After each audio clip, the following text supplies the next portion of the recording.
The Force is old and full of shadows. The T-6 shuttle descended through Coruscant's endless traffic lanes, weaving between massive structures that scraped the sky. Inside the cockpit, Obi-Wan Kenobi sat in the pilot's seat, guiding the craft toward the Senate landing platform with practiced ease. Beside him, in the co-pilot's seat, sat Anakin Skywalker, 19 years old, Padawan braid hanging over his shoulder, blue eyes bright with anticipation. A young man eager to see someone he hadn't seen in 10 years. Except he wasn't. The consciousness inhabiting that young body was something else entirely. Someone else entirely. Darth Vader. The transition had been instantaneous. One moment, dying aboard the second Death Star, looking at Luke with his own eyes, feeling the Force wash over him as he became one with it. The next moment, breath. Real breath. Not filtered through a respirator, not mechanical and painful. Just breathing. The sensation was so alien after 23 years of artificial respiration that it shocked him into stillness. He'd opened his eyes, seen the shuttle cockpit, seen Obi-Wan beside him, young and alive and whole, felt the shuttle descending, and remembered everything, every moment of Anakin Skywalker's life, every moment of Darth Vader's existence.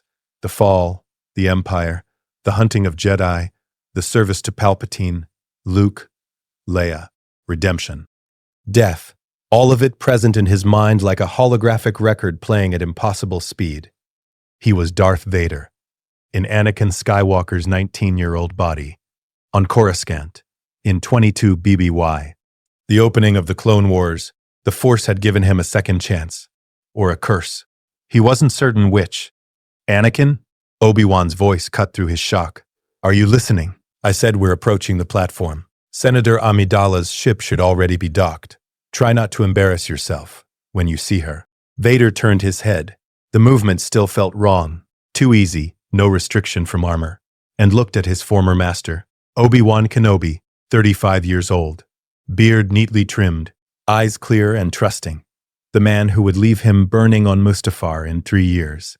The man who would train Luke. The man who was, in this moment, his closest friend. I won't embarrass myself, Master, Vader said. The voice emerged wrong, too young, too unfiltered. His voice, Anakin's voice, not the mechanical bass he'd spoken with for decades. Good, because the Council is already concerned about your attachment to the Senator. Don't give them more ammunition. Obi-Wan's tone was light but carried an undercurrent of genuine concern. And for the record, I agree with them. A Jedi should not harbor such feelings. Vader said nothing. His hands gripped the armrests of his seat with careful control. These hands, flesh and bone, not cybernetic, not gloved in black leather, real hands that could feel temperature and texture, without filtration. It was overwhelming. The shuttle settled onto the landing platform. Through the viewport, Vader could see the Naboo Royal Cruiser, sleek, chrome, exactly as he remembered, and on the platform figures moving. Security personnel, handmaidens in their distinctive robes, and Corday, Padme's decoy, dressed in the Senator's formal robes, preparing to disembark his bait, preparing to die. The bomb was already aboard, placed by Zam Wessel during the ship's journey from Naboo, set to detonate the moment Corday descended the ramp and triggered the pressure sensor. In the original timeline, the one Vader remembered, the bomb would explode in approximately 45 seconds. Corday would die, 6 others would die, and Padme, dressed as a pilot, would survive. But Vader knew, and he could stop it. The question was, should he? Changing events this early would alert everyone. Obi-Wan, the Jedi Council, Palpatine, that something was deeply wrong. That Anakin Skywalker had somehow gained foreknowledge, gained power and awareness far beyond a 19-year-old Padawan. But letting Corday die when he could prevent it, Vader had let too many people die. For too many years. For too many wrong reasons. Not this time. Master, Vader said, his voice sharp with urgency, don't let anyone off that cruiser. Obi-Wan blinked. What? The Naboo cruiser. There's a bomb aboard. Pressure trigger. The moment someone walks down that ramp, it detonates. Vader was already moving, unstrapping from his seat, reaching for his lightsaber. We have seconds. Anakin, how could you possibly? There's no time. Vader didn't wait for Obi-Wan's response. He opened the shuttle door and leaped. The jump carried him 15 meters through the air. far beyond what a normal Padawan should achieve. But this body was strong, and he had 45 years of force-enhanced acrobatics embedded in his muscle memory. He landed on the platform in a crouch, legs absorbing impact that would have shattered bones without force reinforcement. Corday was descending the ramp, 10 meters away, 8 steps from triggering the sensor. Vader raised his hand and grabbed her with the force. Not gently, not with the tentative touch a Padawan might use, with the absolute authority of a Dark Lord who had crushed throats and hurled starfighters with telekinesis for decades.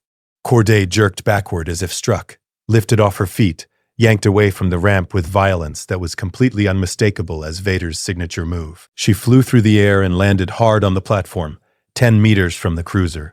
Captain Typho shouted. Security personnel raised weapons, confused, not understanding. The bomb detonated. The Naboo Royal Cruiser exploded in a fireball that consumed the entire ship. The shockwave blasted outward, slamming into Vader with heat and force. He raised a force barrier instinctively, shielding himself and Corday from the worst of it. Debris rained down, flames roared, alarms shrieked, and through it all, Vader stood motionless, staring at the burning wreckage. 7 people had been aboard that ship: pilots, engineers, security. In the original timeline, 7 had died. Now, only the ship was destroyed. Behind him, Obi-Wan landed on the platform, lightsaber ignited, eyes wide with shock. "How did you know?" Obi-Wan demanded. Vader turned to face his former master. The flames reflected in his eyes. Blue, not yellow, but the intensity behind them was pure Vader. "I felt it in the Force," Vader said. The lie came easily. Decades of deception under Palpatine's training. A vision. A warning. "I saw the explosion before it happened." "That's not... Visions don't work that way, Anakin. They're fragmented, symbolic. You can't just..." Obi-Wan gestured at the burning cruiser. "You knew the exact location of a bomb. You knew the trigger mechanism. That's not a Force vision. That's intelligence." Vader said nothing. Corday climbed to her feet, her formal robes scorched, her face pale with shock. Captain Typho rushed to her side, checking for injuries. Around them, Senate security swarmed the platform, weapons drawn, scanning for threats. And from the pilot's entrance of the destroyed cruiser, a secondary hatch that had been shielded from the explosion by the ship's internal bulkheads, Padme Amidala emerged. She was dressed in a simple pilot's uniform, her hair pulled back, her face smudged with soot. Not the queen he'd met on Tatooine 10 years ago. Not the regal senator she would become in formal settings. Just Padme, real and alive, and exactly as beautiful as he remembered. Vader's hands clenched. He had killed this woman, choked her on Mustafar, destroyed her heart while screaming about bringing peace to the galaxy. She had died believing he'd become a monster, and she'd been right. Now she was looking at him, at Anakin, with confusion and gratitude. She thought he'd just saved her decoy's life. She thought he was a hero. She had no idea she was looking at her murderer. "Ani," Padme's voice was uncertain. She stepped closer, studying his face. "Is that really you? You've grown." "Senator," Vader managed. The word felt like ash in his mouth. "You're safe, thanks to you." She glanced at Corday, then back at the burning ship. "How did you know about the bomb?" "Force vision," Obi-Wan said before Vader could respond. His tone was flat, skeptical. "Apparently my Padawan has developed precognitive abilities that rival Master Yoda's. Quite a development for someone who, yesterday, struggled with basic meditation." Vader met Obi-Wan's eyes, saw the suspicion there, the concern. Obi-Wan knew him too well, knew Anakin too well. Every behavioral inconsistency would register. Every unexpected skill would raise questions. This was going to be harder than Vader had anticipated. "We should get the senator to safety," Vader said, redirecting. "This was an assassination attempt. There may be follow-up attacks." "Senator, we need to get you off this platform immediately." "My ship was destroyed with the cruiser," Padme interrupted. "We'll need alternative transport." She looked at Vader and Obi-Wan. "I assume the Jedi Temple can provide protection, though I should note that Anakin's intervention may have complicated matters. The bomber will know their attempt failed. They'll adapt. Then we adapt faster." Vader's tactical mind, honed by decades of military command, was already processing options. The assassination was contracted through a bounty hunter named Zam Wesell. Claudite.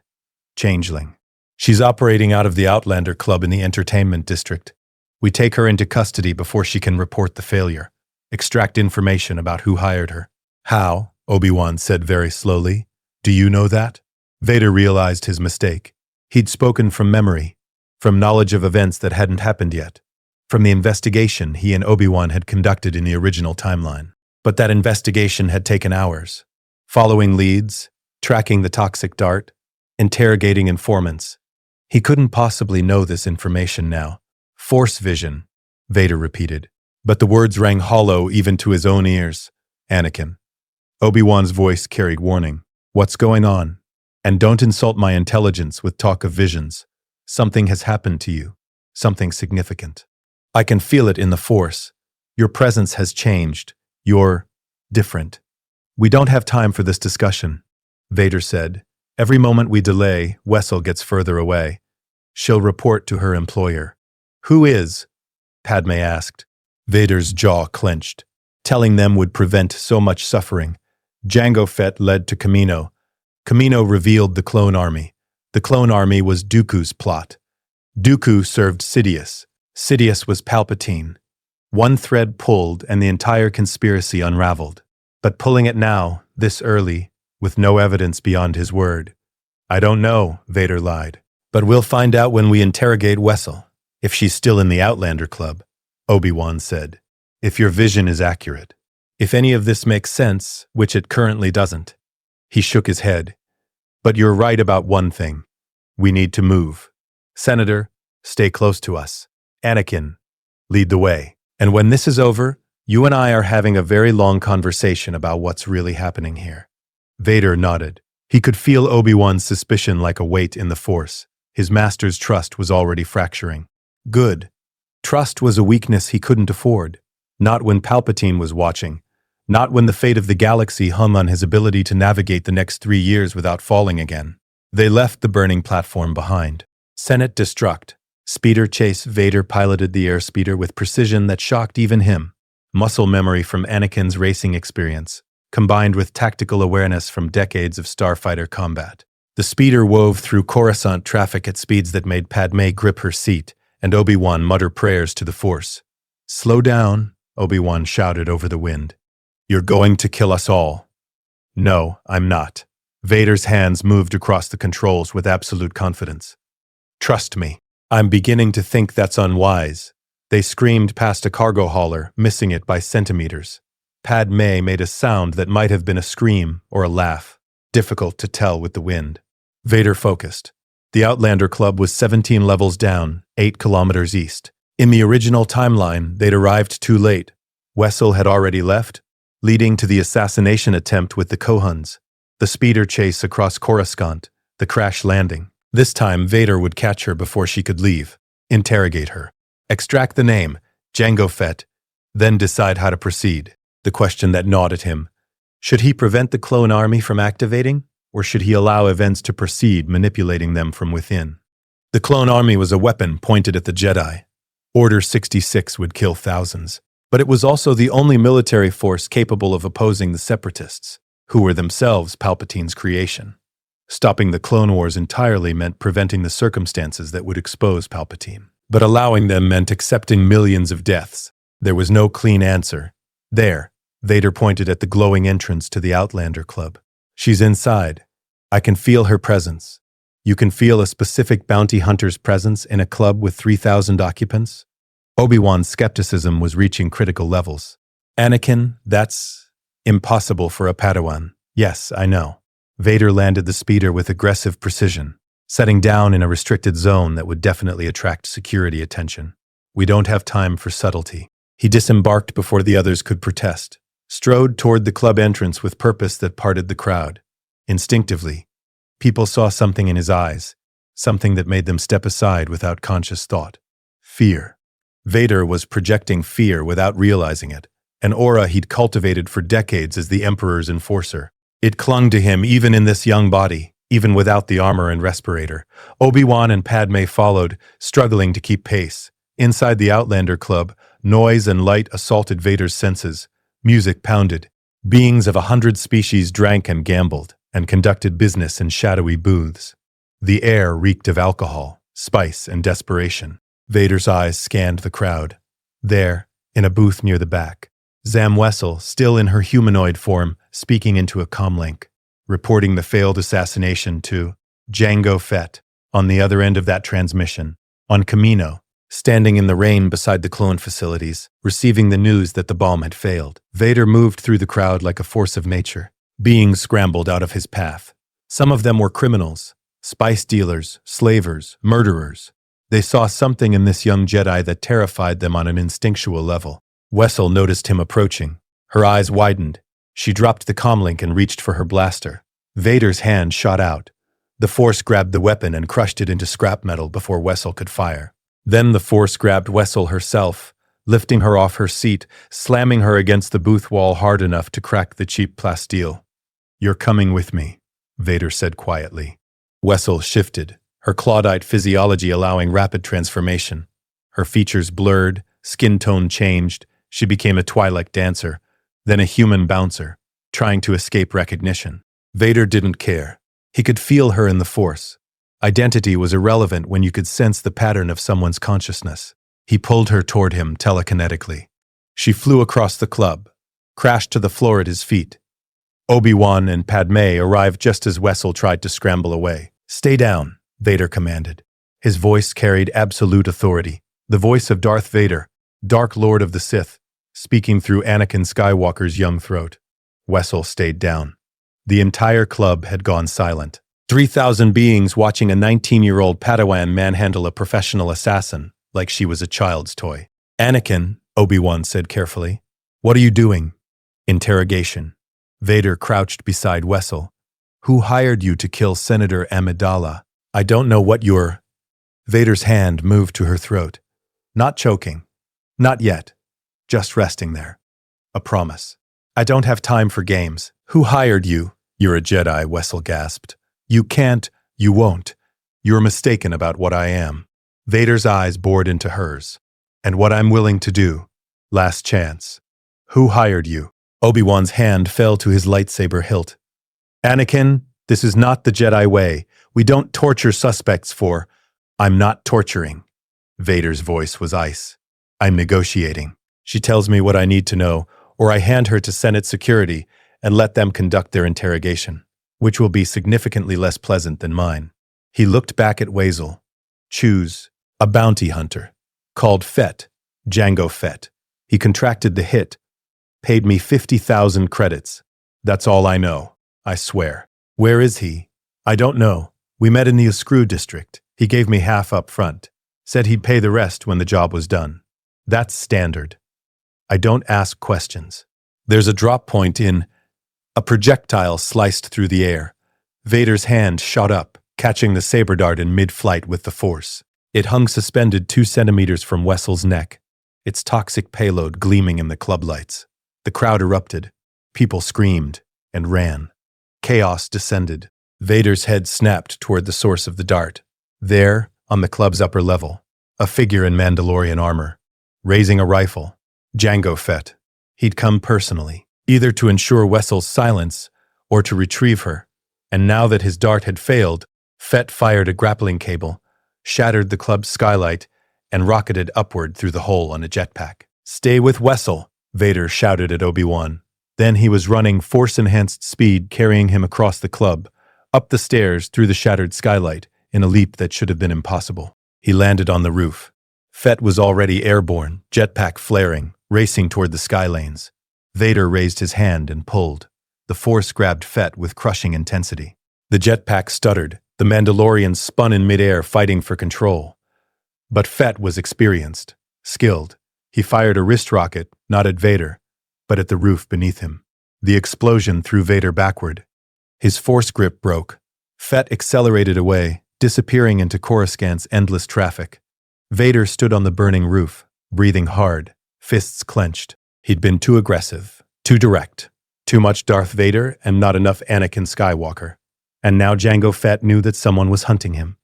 Would report to Dooku. Who would report to Sidious? Who would ask questions about the Jedi Padawan with impossible knowledge and Sith-level power? This was spiraling out of control faster than Vader had anticipated. He returned to the club, found Obi-Wan holding Weasel in Force restraints. while Padme coordinated with arriving Senate security.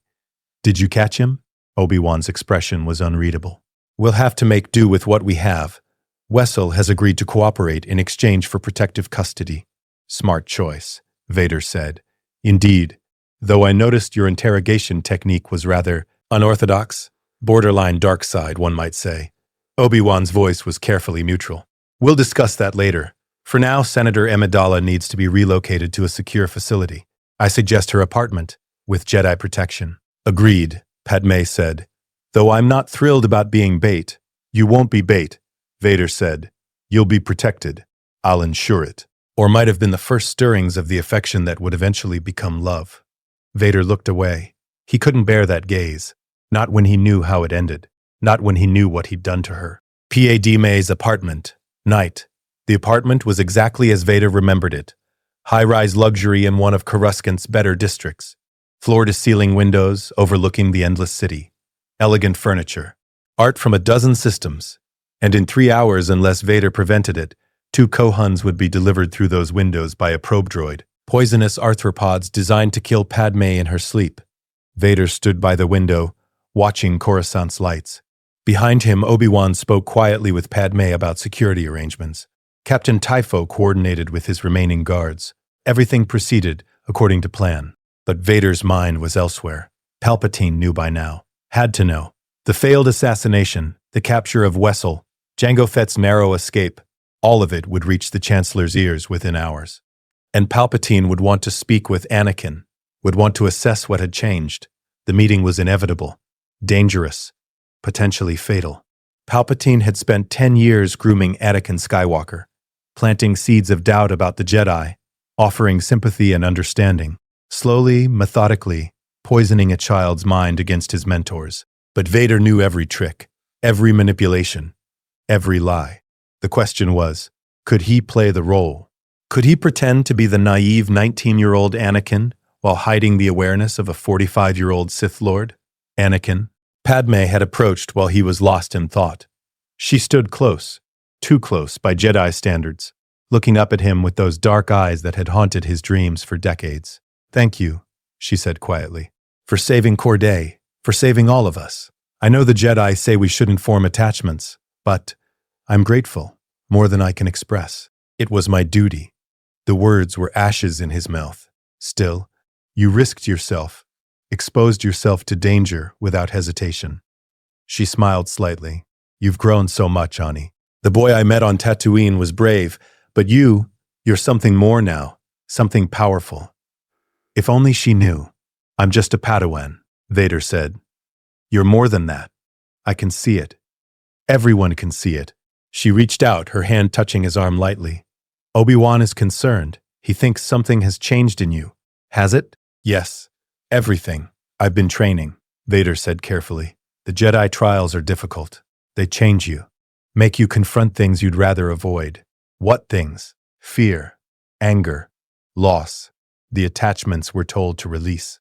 He looked at her directly. "The people we care about but can't protect." Padme's expression softened. "Is that what this is about? You're worried about protecting me? I can take care of myself." "I know." He did know. Padme Amidala was one of the strongest people he'd ever met. Politician, warrior, leader. She'd fought in the Battle of Naboo at 14, faced down Separatist senators, survived countless assassination attempts. But she died anyway, because of him. "You should rest," Vader said, stepping back. "Creating distance. The Kohuns." He stopped. Too much information again. "The what?" "Nothing. Just sleep. Obi-Wan and I will maintain watch." Padme studied him for a long moment. "You're different, Ani. Not bad. Just different. Older somehow. Like you've seen things that aged you." "Perhaps I have. When there's time. I want to know what happened to you. Who you've become." She moved to her bedroom. The door closed behind her. Vader exhaled slowly. That conversation had been painful in ways he couldn't fully articulate. Seeing Padme alive and whole, and looking at him with trust, it was agony. "She's right, you know." Vader turned. Obi-Wan stood in the doorway, arms crossed. "About what?" Vader asked. "You're different. Profoundly different. This morning you were my Padawan, talented but impulsive, powerful but undisciplined. Now, Obi-Wan moved into the room. Now you demonstrate precognitive abilities beyond council masters. You fight with techniques I never taught you. You interrogate suspects with methods that border on torture. And you radiate something in the Force that feels almost familiar, but wrong. Familiar how?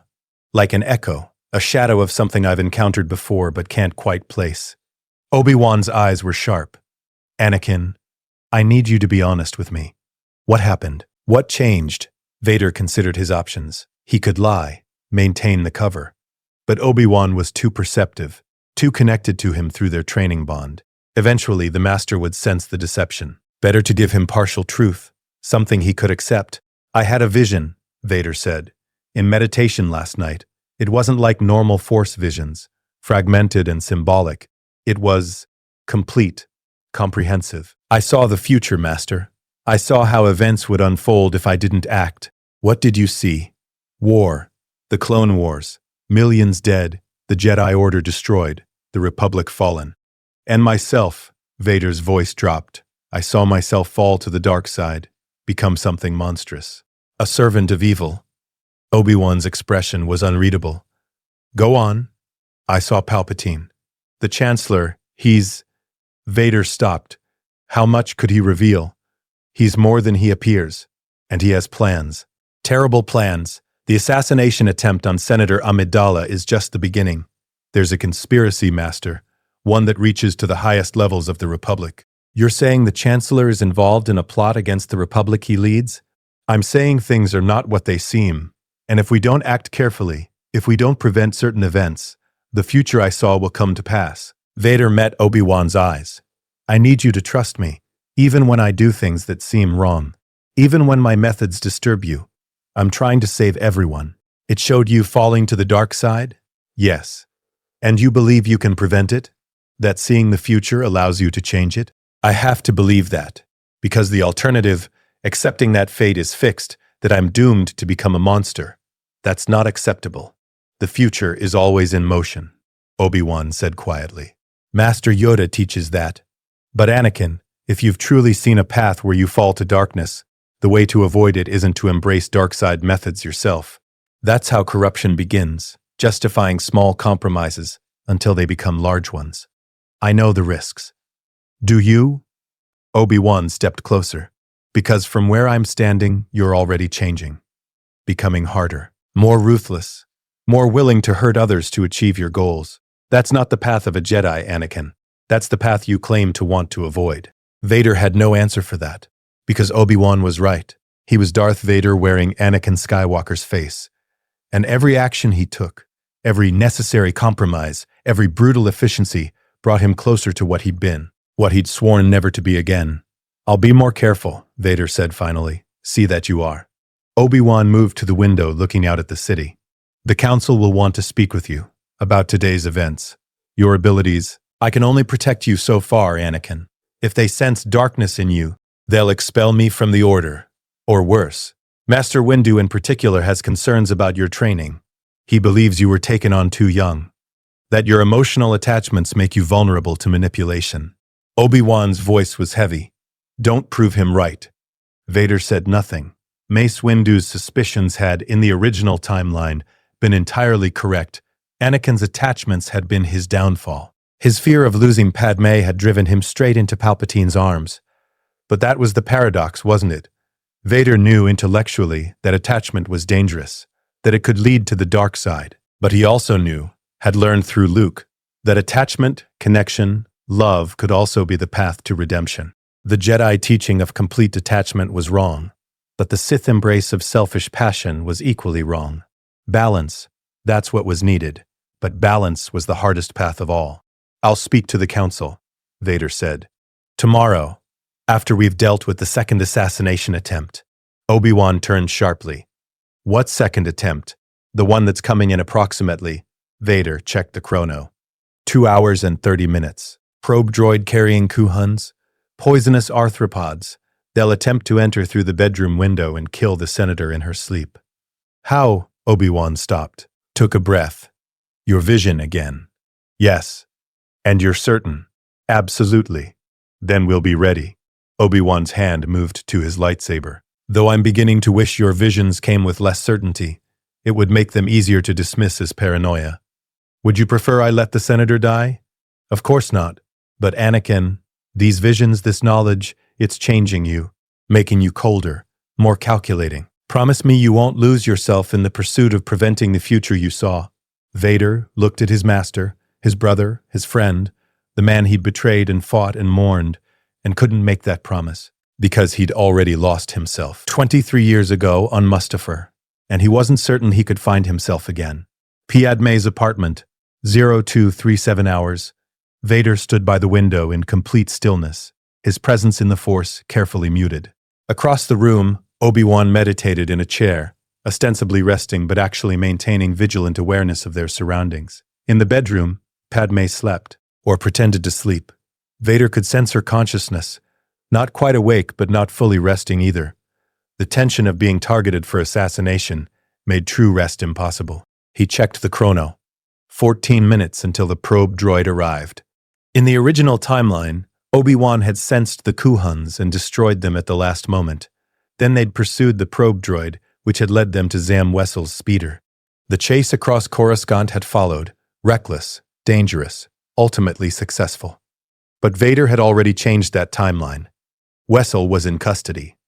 Jango Fett knew he was being hunted. The careful cascade of events that Palpatine had orchestrated was already disrupted, which meant the Emperor, Chancellor Palpatine, he had to remember to think of him as Chancellor, would be adjusting his plans, adapting. Palpatine was nothing if not adaptable. The question was, how would he adapt? Anakin, Obi-Wan said quietly, not opening his eyes. Your presence in the Force is fluctuating. One moment you're centered and calm. The next you radiate something darker, anger perhaps, or regret. Control it? Yes, Master. But controlling it was harder than Vader wanted to admit. This body was young, hormones running hot, emotions closer to the surface than they'd been in the armored prison of his Sith form. And being this close to Padme, knowing what he'd done to her, what he'd become because of her, the guilt was overwhelming. He'd murdered children because he thought it would save her. He'd choked her because she brought Obi-Wan to Mustafar. He'd destroyed everything she believed in. Democracy, freedom, compassion, in a twisted attempt to create a safe galaxy for her and their children. And she died anyway. Died of a broken heart. Died believing the man she loved had become a monster. Because he had. There, Vader said suddenly, his attention snapping to the window. A probe droid. ASN 121 model. Small, spherical, equipped with multi-directional thrusters and a payload compartment. It hovered outside the window, optical sensors scanning the interior. Inside the compartment, Vader knew, were two Kuhuns. Deadly. Venomous. Designed to kill quickly and quietly. The droid extended a cutting tool and began working on the window seal. I see it, Obi-Wan said, rising from his meditation. Should we? Let it enter, Vader said. Let it release the Kuhuns. Then we destroy them and track the droid back to its operator.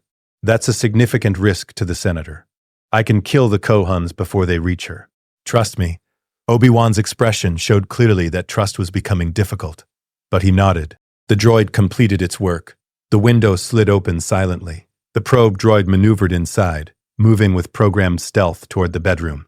Vader and Obi-Wan moved into position. Vader pressed himself against the wall beside the bedroom door. Obi-Wan took the opposite side. They waited.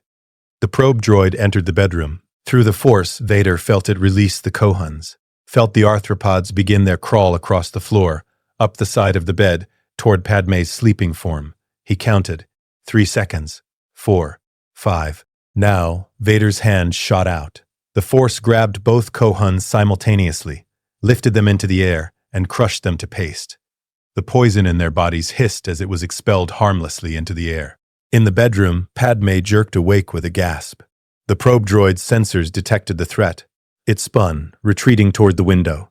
Obi-Wan moved with Jedi speed, lightsaber igniting, blade flashing toward the droid. No! Vader's command froze Obi-Wan mid-strike. We need it intact. It's our only link to the operator. It's escaping. Let it? Vader was already moving to the window. The probe droid rocketed into the night sky, thrusters flaring. We follow. Anakin, It's going to lead us straight into a trap. That's the entire point of allowing it to escape, drawing pursuers into a kill zone. I know. That's why I'm going alone. You don't face assassins without... Master, please. Vader turned from the window. Trust me, one more time. I know what I'm doing. Do you? Because from where I'm standing, you're behaving recklessly. Exactly the behavior the Council warns against. Obi-Wan's frustration was evident. You can't keep asking me to trust you while refusing to explain what's really happening. I told you. Yes, a vision. A comprehensive, detailed vision that gives you perfect tactical knowledge and combat abilities beyond your training. Anakin, the Council will never accept that explanation. Nor will I, honestly. Obi-Wan shook his head. Something happened to you. Something profound. And until you tell me what it actually was, I can't protect you. Padme appeared in the bedroom doorway, wrapped in a sleeping robe. What's going on? I felt something. The Force, I think. Or danger. I'm not sure which. Assassination attempt, Vader said flatly. Probe droid delivered Kohuns. We destroyed them. The droid escaped. I'm pursuing. We're pursuing, Obi-Wan corrected firmly.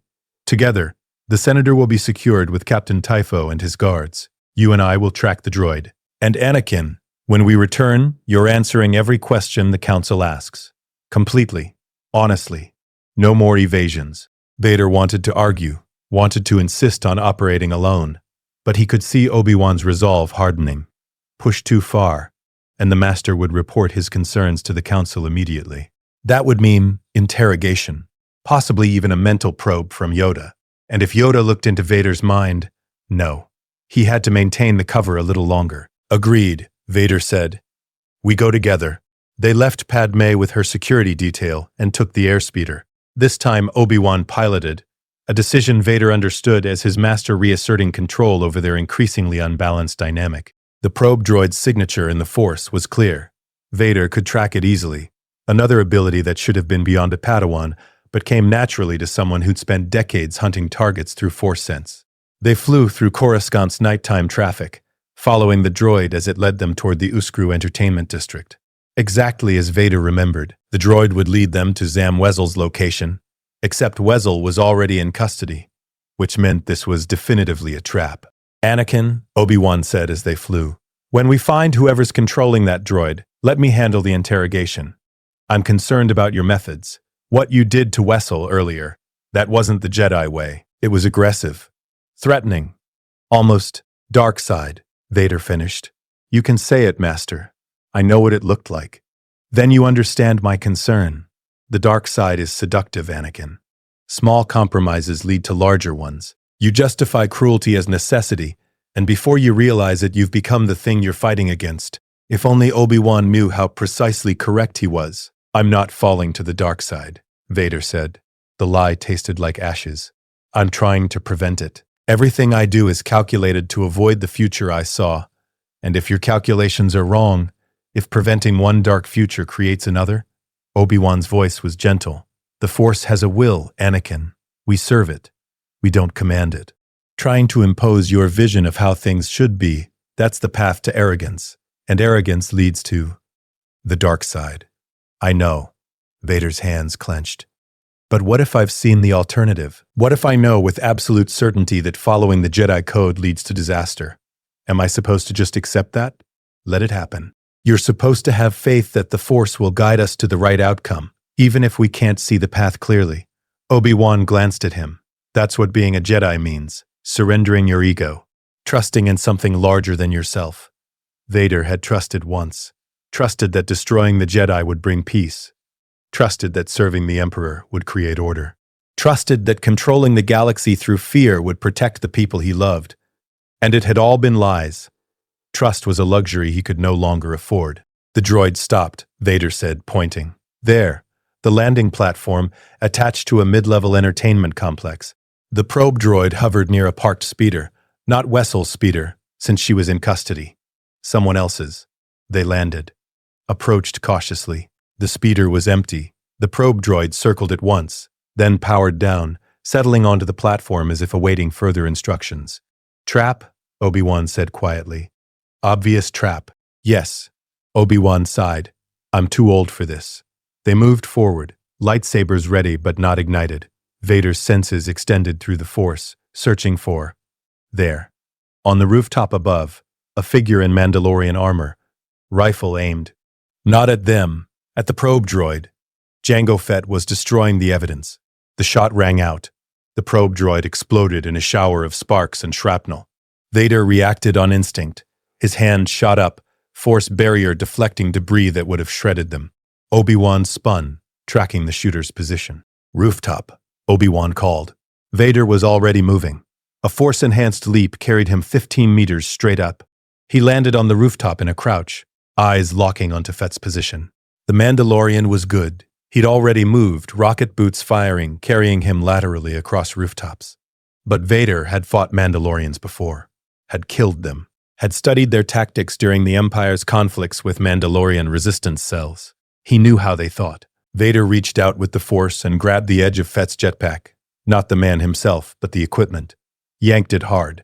The jetpack's trajectory jerked sideways. Fett compensated, but the disruption threw him off course. He crashed onto a lower rooftop, rolling, coming up with his rifle already shouldered. He fired. Vader deflected the blaster bolt with a gesture, sending it into the sky. Then he was running, closing distance. Fett fired again. Again. Each shot deflected or dodged with precision that should have been impossible for someone without a lightsaber in hand. Fett jetted backward, creating space. "You're not a normal Jedi," he said through his helmet's speakers. "The report said you were just a Padawan." "Reports can be misleading," Vader replied. "Who are you really? Who knows this assassination contract came from him? Who knows the Separatists are building an army to tear the Republic apart?" Vader stopped advancing, holding position. "Surrender. Answer my questions, and I'll ensure you live." Generous offer. Fett's hand moved to his wrist gauntlet. "But I don't surrender." Vader grabbed it with the Force mid-flight and sent it straight up. It detonated 50 meters overhead, a flower of flame against Coruscant's night sky. Fett fired his fiber cord whip. Vader severed it with a gesture, telekinetic force slicing through the cable. Launched a force push that sent Fett tumbling backward. The Mandalorian hit the rooftop hard, armor clanging. Before he could recover, Vader was on him, one hand extended, the Force pressing down like a physical weight. "I said, surrender. You're not a Jedi. What are you?"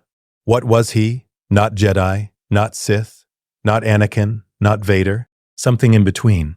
Something broken and trying desperately to be whole again. "I'm the person who's going to stop this war before it starts," Vader said. "Even if I have to go through you to do it." Fett's hand moved, fast, practiced. A dart launcher activated. The dart flew toward Vader's throat. Vader caught it between two fingers, held it up to the light. Camino saber dart. Distinctive design. Neurotoxin payload, traceable to. Obi-Wan landed on the rooftop beside them. "Anakin, what?" Fett used the distraction, activated a flashbang. Blinding light and deafening noise filled the rooftop. Vader's Force-enhanced senses protected him from the worst of it, but the momentary disorientation was enough. Fett's jetpack fired. By the time Vader's vision cleared, the Mandalorian was gone, vanishing into Coruscant's endless sky lanes. Vader stood on the rooftop, the saber dart still in his hand, frustration burning through him. He'd let Fett escape. Again. "What was that?" Obi-Wan demanded. "Anakin, you were using dark side techniques, aggressive Force applications, battle tactics beyond your training, and you were interrogating him about Count Dooku. How did you even know to mention Dooku's name?" Vader looked at his master. The vision. "Stop." Obi-Wan's shout cut across the rooftop. "Stop lying to me. I know you, Anakin. I've trained you for 10 years. I know when you're hiding something. And this, all of this, is more than a vision. Much more." "Master? No. We're done with half-truths." Obi-Wan's voice was hard. "We're going to the temple. Right now. You're going to stand before the council and explain everything. Every detail. And if you refuse, I'll have no choice but to report that my Padawan has been compromised by the dark side and requires immediate intervention." Vader's jaw clenched. He could feel the situation slipping away from him. Obi-Wan's trust, the foundation he'd been relying on, was fracturing, and without Obi-Wan's protection, the council would probe his mind, find the truth, discover that Anakin Skywalker was gone, replaced by the consciousness of Darth Vader. They would kill him, or attempt to heal him through meditation and force techniques that would only reveal the depth of his corruption. He had to give Obi-Wan something true enough to satisfy, something that would buy time. "All right," Vader said quietly. "I'll tell you, but not here, not where we might be overheard." He looked at the saber dart in his hand. "And not until we've dealt with this, because this dart is going to lead us to Kamino, and what we find there will change everything." Obi-Wan studied him for a long moment. Kamino. Why does that name sound familiar? Because it's been deleted from the Jedi archives. Someone erased every mention of it. Someone who doesn't want the Jedi to discover what's being built there. Vader met Obi-Wan's eyes. An army, a clone army, grown in secret, paid for by the Republic, and designed to destroy the Jedi Order. Obi-Wan's expression shifted from anger to shock to deep concern. "How do you know this?" Obi-Wan asked slowly. "Because I've seen it, in my vision, and because—" Vader took a breath. "Because I'm not entirely who you think I am." JED Temple, Council Chamber, 0600 hours. The Council convened at dawn. All 12 members present, Yoda at the chamber's center. Ancient eyes unreadable. Mace Windu to his right, face set in stern lines. Plo Koon, Ki Adi Mundi, Saisi Tien, and the others arrayed in their seats, their combined presence in the Force like a weight pressing down. Vader stood in the center of the chamber with Obi-Wan beside him. He could feel their scrutiny, their concern, the way they reached toward him through the Force, trying to understand what had changed, trying to understand why he felt wrong. "Padawan Skywalker," Mace Windu said, "Master Kenobi has reported troubling developments. You demonstrated abilities and knowledge beyond your training. You claim to have had a vision. Explain." Vader had spent the flight back to the temple preparing this explanation, deciding what to reveal, walking the razor's edge between truth and necessary deception. "Masters," he began, "I had a vision, but not a normal Force vision. It was—" He paused, choosing words carefully. "It was as if I lived another life, another timeline. I experienced years, decades, of events that haven't happened yet. And in that timeline, I fell to the dark side." Silence filled the chamber. "Elaborate," Yoda said softly. "Lived another life, you say? Possible. This is not. Visions show possibilities, not fully realized experiences. I know it sounds impossible, Master, but I can't explain it any other way. I have memories, detailed, complete memories of the next 23 years. The Clone Wars, the fall of the Republic, the Jedi Purge, my own transformation into something dark and terrible." Vader's voice was steady. "I remember becoming Darth Vader." The name landed like a physical blow. Several council members shifted. Mace Windu's hand moved to his lightsaber hilt, not igniting it, but ready. "Darth Vader," Ki Adi Mundi repeated. "A Sith name?" "Yes. In the timeline I remember, I was seduced by a Sith Lord, manipulated over years. I fell because I thought I could save someone I loved, and I became the Emperor's enforcer. His weapon. I hunted Jedi, killed thousands, ruled through fear. Vader met each council member's eyes in turn, and I'm telling you this because I'm trying to prevent it. Every action I've taken, saving Senator Amidala's decoy, capturing the assassin, pursuing Jango Fett, it's all to stop the future I remember from coming to pass." "Convenient," Mace said, his voice hard. "You claim to remember the future, therefore we should trust your judgment over our own. Allow you to operate outside Jedi doctrine, because you alone possess this prophetic knowledge." "I'm not asking for trust," Vader said. "I'm asking for the opportunity to prove what I'm saying. The saber dart we recovered from Jango Fett will trace to Kamino, a planet that's been deleted from our archives. On Kamino, there's a clone army, created using the genetic template of Jango Fett, commissioned in secret, and designed," he paused, "designed to kill Jedi." "Impossible," Saisi Tien said. "No one could commission an army without the Senate's knowledge. But someone with access to Republic funds and Jedi authorization codes made it happen. Someone who's been planning this for years." Vader's voice hardened. "Count Dooku, former Jedi, now calling himself Darth Tyrannus. He's working with a Sith Master to destroy the Order from within." More silence, heavier this time. Yoda closed his eyes, Sense something in you, I do. Darkness, but not the consuming darkness of the Sith. Something different, older, tired. The ancient master's eyes opened. Truly believe you lived another life, do you? Yes, Master Yoda. And in this other life, a Sith Lord you became. Yes, but redeemed yourself you did. At the end. Vader blinked. How did Yoda? Feel it in you, I can. Yoda continued. Regret? Grief? Guilt beyond measure. Not the guilt of contemplated evil. The guilt of evil already committed, already atoned for. His ears drooped. Died, did you? In that other life? After redemption? Yes, Vader whispered. I died saving my son. Luke. My son Luke Skywalker. The revelation hit the council like a shockwave. You have a son? Mace demanded. With whom? Senator Amidala. In the other timeline, we married in secret. Had twins. Luke and Leia. Vader's voice was hollow, and I destroyed her. My fear of losing her drove me to the dark side, and in trying to save her, I killed her. Obi-Wan made a sound. Pain and horror mixed. Anakin. The attachment. This is exactly what the code warns against. I know.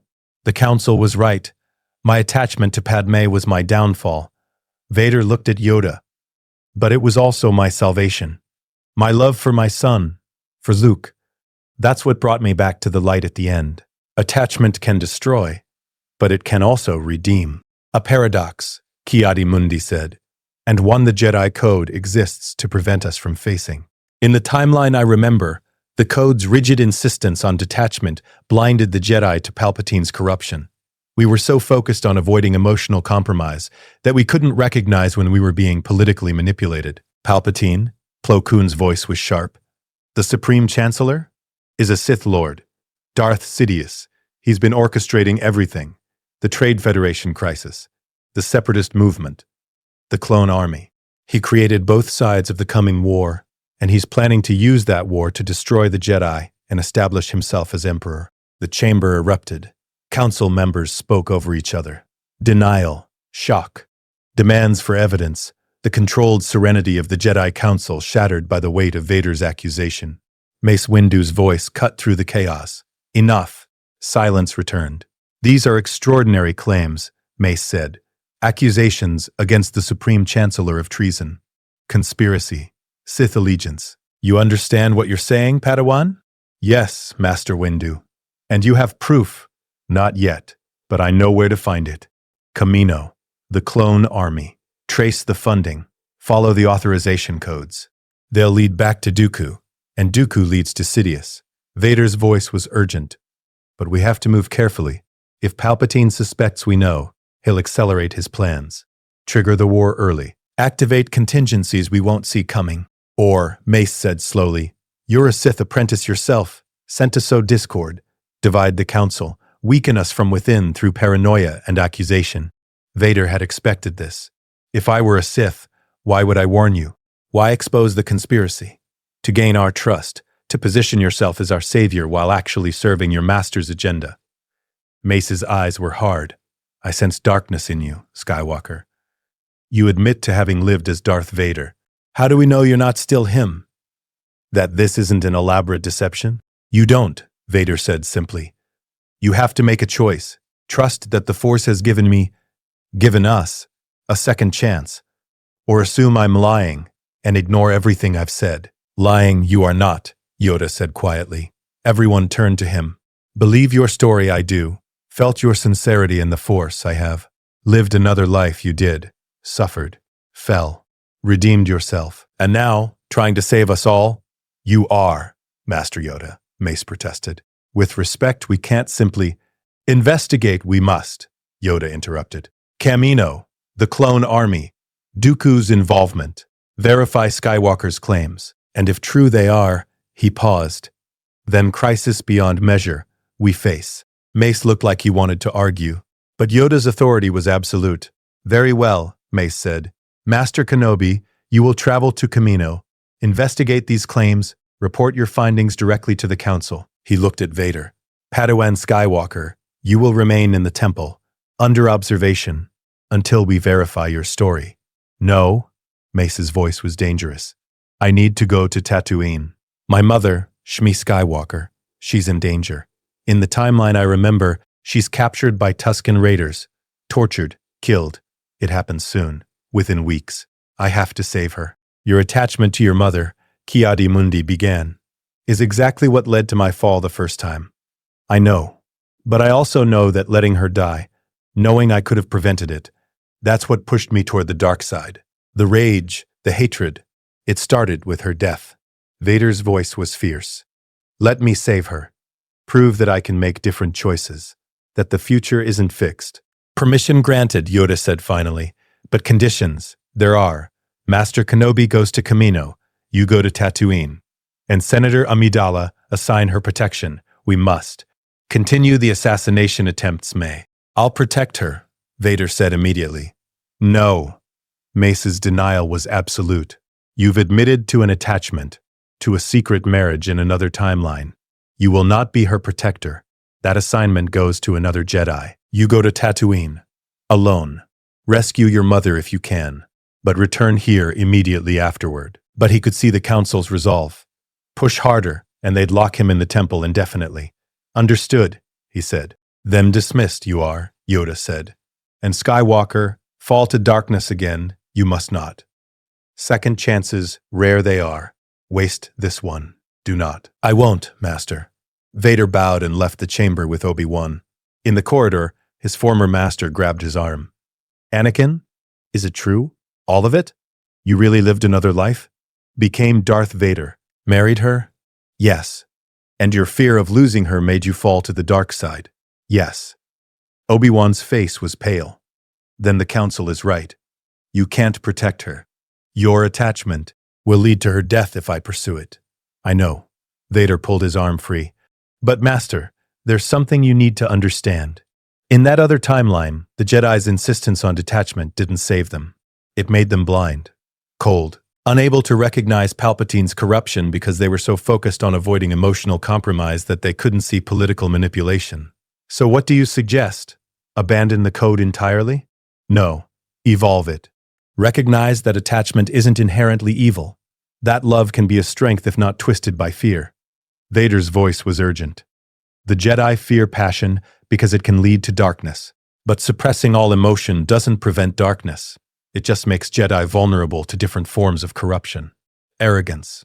Self-righteousness.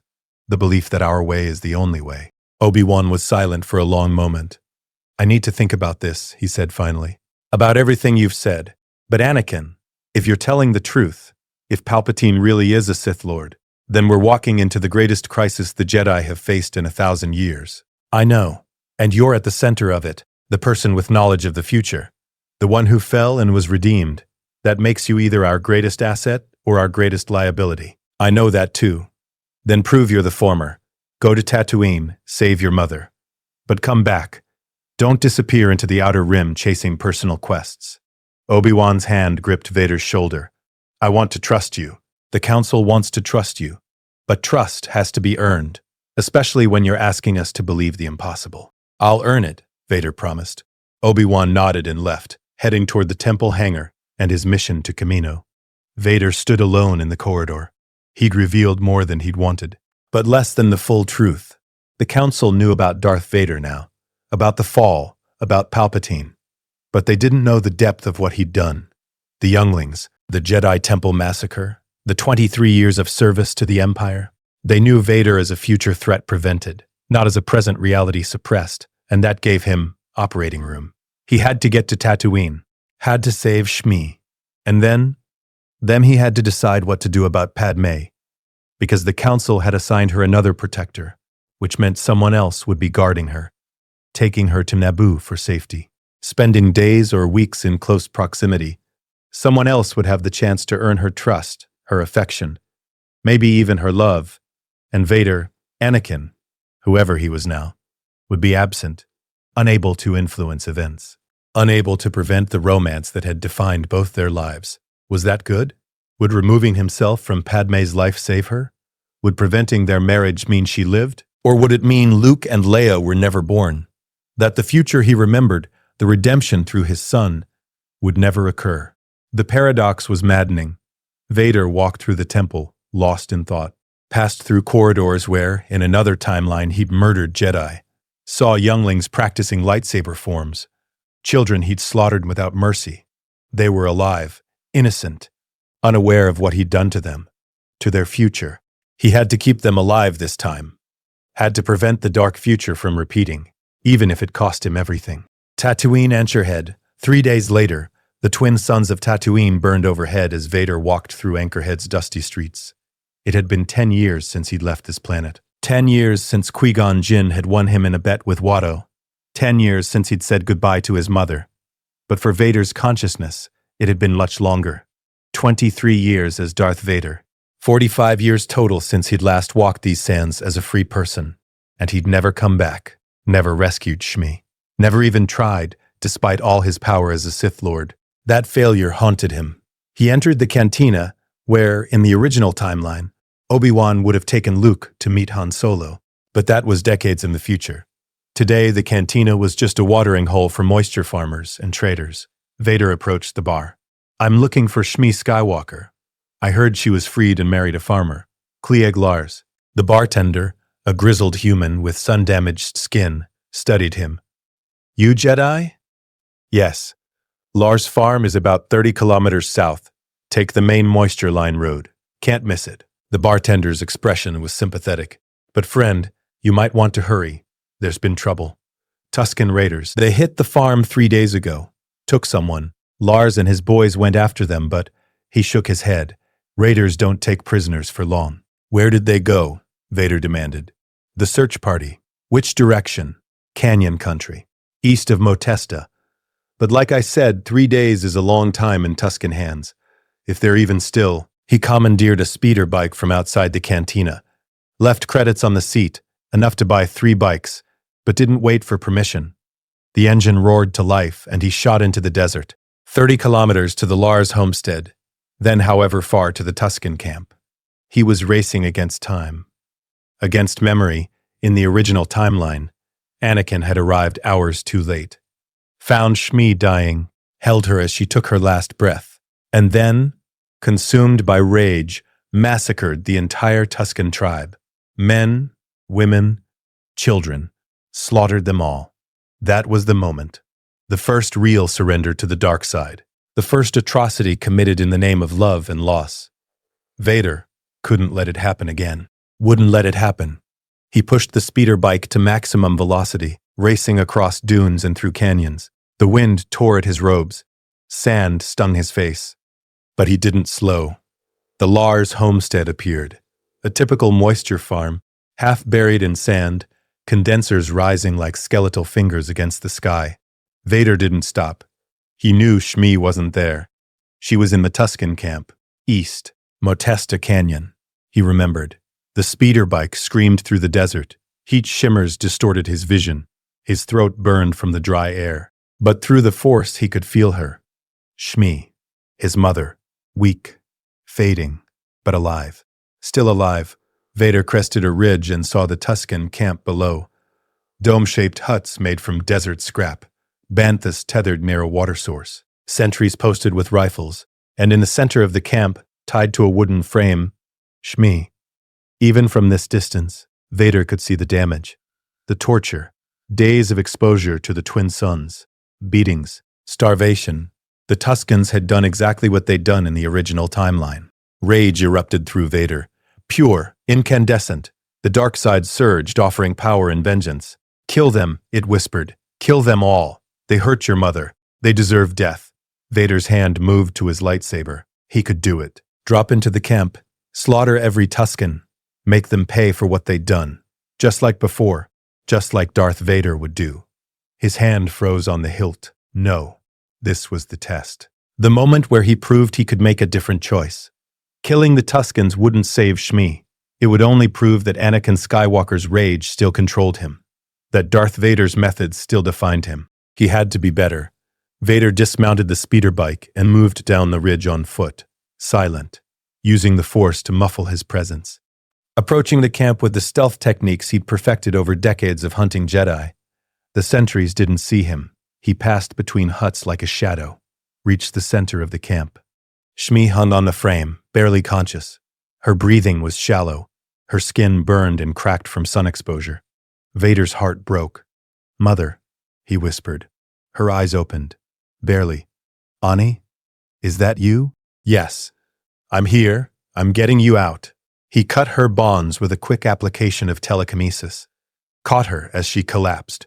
She weighed almost nothing, dehydrated, starved, broken.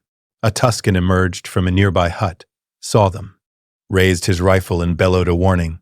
The camp erupted. Vader ran. He carried Shmi in his arms, using the Force to enhance his speed. Tuskens swarmed from their huts, firing rifles, shouting in their harsh language. Blaster bolts sizzled past. Vader deflected them with the Force, not even bothering to draw his lightsaber. He was focused entirely on escape. On saving her, a Tusken stepped into his path, raising a Gaddafi stick. Vader's hand shot out. The Force grabbed the Tusken and threw him aside. Not killed, just incapacitated. Removed from the equation. More Tuskens ahead. Vader reached deep into the Force, drew on decades of power and technique, and unleashed a Force push that flattened them all. A wave of kinetic energy that cleared his path. He reached the ridge, the speeder bike, laid Shmi carefully in the passenger position, and mounted up. The engine roared. The bike shot forward. Behind them, the Tusken camp receded. Rifle shots followed, but the distance was too great.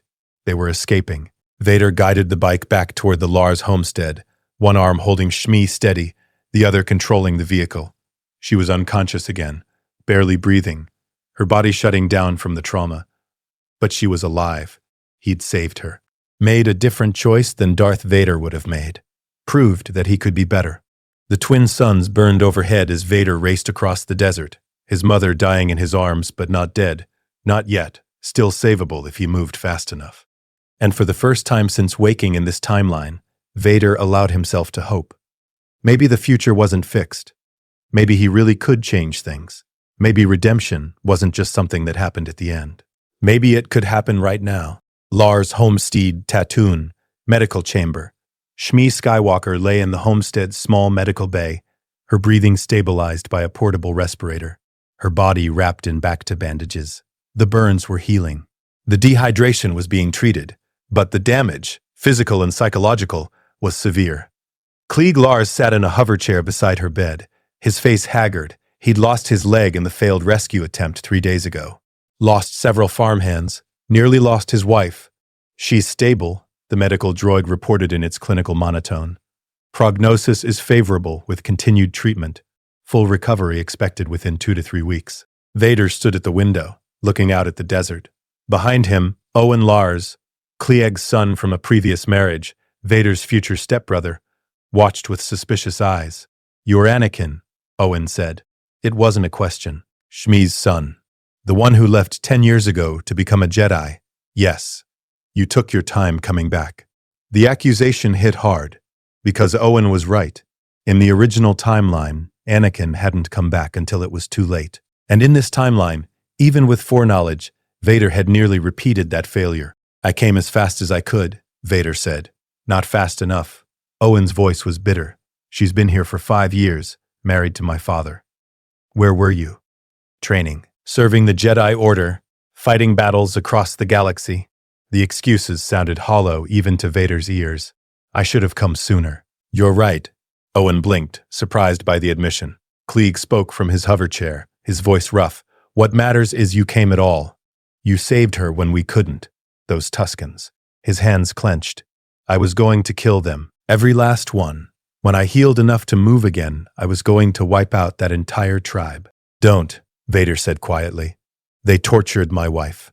I know, and they deserved justice, but not vengeance, not massacre." Vader turned from the window. "I wanted to kill them too. Every instinct I had screamed for it. But that's not the Jedi way. And more importantly, it wouldn't have helped her.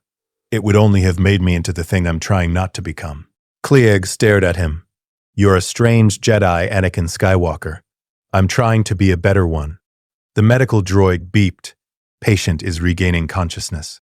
They all turned to the bed. Shmi's eyes fluttered open, focused, found Vader standing beside her.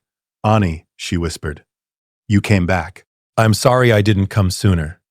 I'm sorry you had to suffer. I should have." "No." Shmi's grip tightened with surprising strength. No apologies. You saved me. You came when it mattered. That's all I needed. Her eyes searched his face. You've changed. You're older. Not just in body. In your eyes. You've seen terrible things. Yes. And you've done terrible things? Vader's throat tightened. Yes. But you're trying to be better. I can see it in you. Feel it. Shmi's smile was weak but genuine. That's all any of us can do, Ani. Try to be better than we were yesterday. The Force gave you another chance. Use it well. How did she know? How could she? But Shmi had always known things, always sensed the Force in ways the Jedi didn't acknowledge. She was his mother. And mothers knew their children in ways that transcended normal understanding. I will, Vader promised. I'll make you proud, Mom. This time, I'll make different choices. Better choices. I'm already proud. Shmi's eyes closed again. Exhaustion claiming her. My son. The Jedi. The hero. Go save the galaxy, Ani, but come back when you can. I'll be here. She drifted into sleep. Vader stood, releasing her hand carefully. Turn to Klieg.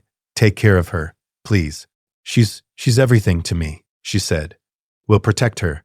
You have my word. Vader nodded. He wanted to stay, wanted to remain on Tatooine until Shmi was fully healed. But the Council was waiting. Obi-Wan would be returning from Kamino soon with confirmation of the clone army, and the Clone Wars were drawing closer with every passing hour. He had to return to Coruscant. But first, his comlink chirped. Vader activated it. Yes? Obi-Wan's voice crackled through. Anakin, I'm on Kamino. You were right. There's a clone army here. Millions of units. All commissioned through Jedi credentials, specifically Master Sifo Dyas's authorization. But he died 10 years ago. Someone stole his identity to place the order. Dooku, Vader said. That's my suspicion. But Anakin, there's more. The Kaminoans mentioned their template, Jango Fett. He's here, on Kamino, and he has a son, an unaltered clone he's raising. Boba Fett, the boy who would become a bounty hunter, who would plague the rebellion for decades, who Vader himself had employed multiple times during his service to the Empire. Be careful, Master, Vader said. Jango Fett is dangerous. Mandalorian warrior, killed Jedi before, don't underestimate him. I won't. But Anakin, I'm going to attempt to bring him in for questioning. If he resists, he will. Then I'll have to engage, and if that happens, I may need backup. How quickly can you get to Kamino? But Master, the Council assigned me to return to Coruscant immediately after rescuing my mother. Consider your orders amended. I'm authorizing you to rendezvous with me on Kamino. We'll return to Coruscant together with our prisoner and our evidence. Obi-Wan's voice was grim. If Palpatine really is a Sith Lord, we need to move carefully. Build an ironclad case. And that means securing Jango Fett's testimony about who hired him. Understood. I'm departing Tatooine now. May the Force be with you, Anakin, and with you, Master. Vader closed the comlink, looked at Shmi, one last time. Alive, healing, saved.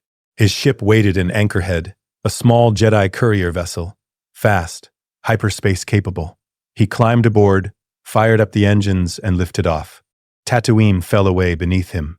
The planet where he'd been born a slave, where his mother had suffered, where Anakin Skywalker's story had begun, and where maybe Darth Vader's story could end differently. Kamino, Taipoka City, landing platform. The rain never stopped on Kamino. It hammered against the landing platform in sheets, turning the world into a gray blur. Lightning flashed across the endless ocean. The cloning facilities rose like pale towers against the storm.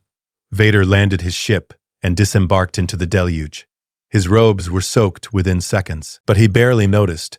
His attention was focused entirely on the Force signatures ahead. Obi-Wan, engaged in combat, lightsaber active, fighting, Jango Fett. Vader ran. He found them on an exterior platform, rain-slicked durasteel beneath their feet. Obi-Wan's blue blade flashed, deflecting blaster bolts. Jango Fett jetpacked and dodged, firing with both pistols, using every Mandalorian trick in the book. Fiber cord whip, flamethrower, wrist rockets, sonic charges. Obi-Wan was holding his own, barely, but Fett had the advantage of range and mobility. Vader didn't announce himself. He simply reached out with the Force, and grabbed. Jango's jetpack shut down mid-flight. The Mandalorian dropped 10 meters, hit the platform hard, armor clanging. Before he could recover, Vader was on him, lightsaber ignited, crimson blade pointed at Fett's throat. Obi-Wan stared. Anakin? When did you? That blade is red. Why is your blade red? In his haste, he'd drawn the weapon without thinking, and the kyber crystal inside, the one he'd bled on Mustafar in another timeline, was still attuned to him, still corrupted by the dark side. He'd brought Darth Vader's lightsaber into this timeline. It's complicated, Vader said. He looked down at Fett. Don't move. Don't activate any weapons. Don't give me a reason. You're the Padawan from Coruscant, Fett said through his helmet speakers. You're fast. Stronger than you should be. What are you? Your captor. Who hired you to kill Senator Amidala? Bounty hunters don't reveal clients. Vader's blade moved closer. Try again. Anakin, Obi-Wan warned. We need him alive. For testimony, he'll be alive. Just motivated to cooperate. Vader's eyes bored into Fett's visor. I know it was Count Dooku. I know he contracted you as part of a larger conspiracy. I know about the clone army, the Separatist plot, all of it. What I need from you is detailed confirmation, names, dates, payment records, everything that will stand up in a Senate investigation. Fett was silent for a moment. Then, you already know everything. Why do you need me? Testimony from someone involved in the conspiracy. Vader's voice was cold. You can provide that, or you can die here on this platform. Choose. Some choice. It's more than you gave the people who died on that Naboo cruiser. More than you'd give anyone who got between you and a payday. Vader's blade hummed. Choose now. Obi-Wan moved closer. Anakin, step back. Let me handle this. No, Master. He responds to strength, not diplomacy. Mandalorian culture respects power. Vader kept his focus on Fett. Last chance. Assessing. Calculating odds. Fine, he said finally. I'll testify. But I want immunity, full pardon for any crimes connected to this contract, and protection for my son. Your son? Obi-Wan asked. Boba. He's 10 years old, unaltered clone. My legacy. Whatever happens to me, he stays safe. That's the price. Vader considered. In the original timeline, Boba Fett had become a bounty hunter after Mace Windu killed Jango on Geonosis, spent decades hunting Jedi, then rebels, delivered Han Solo to Jabba, became one of the galaxy's most feared mercenaries. But that was because his father died, because he was orphaned and raised by hatred. What if Jango lived? What if Boba grew up with a father who'd turned against the Sith conspiracy? Maybe a different future was possible for him too. Agreed, Vader said. Full immunity for testimony. Protection for your son, in exchange for complete cooperation. Deal. Vader deactivated his lightsaber and extended his hand. Fett took it. They pulled each other to their feet. Obi-Wan looked between them, confusion evident. Anakin, what are you doing? We should restrain him, not negotiate as equals. He's not our enemy, Master. He's a mercenary who took a contract. The real enemy is the one who issued that contract. Vader turned to Obi-Wan. Did you find evidence? Proof of who commissioned the clone army? The Kaminoans have records.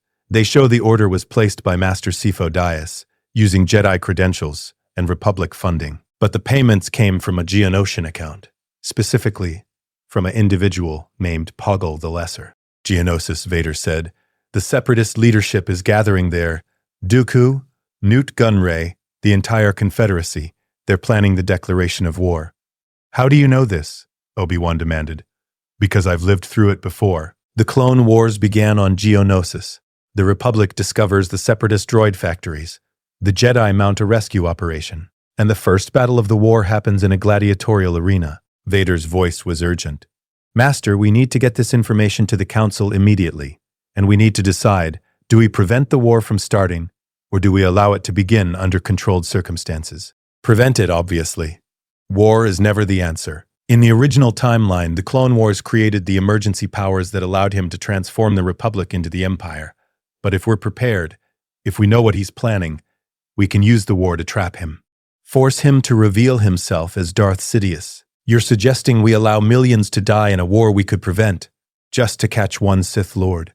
I'm suggesting we recognize that Palpatine has been planning this for decades. He has contingencies we haven't discovered yet. If we move against him directly, without absolute proof, he'll escape, disappear into the shadows, come back stronger. Vader's voice was intense. The war is inevitable, Master. The Separatists are already mobilizing. Dooku has already built his droid armies. We can't stop the war, but we can control how it unfolds. Use it to expose the Sith, rather than letting them use it to destroy us. That's dark side thinking, Anakin.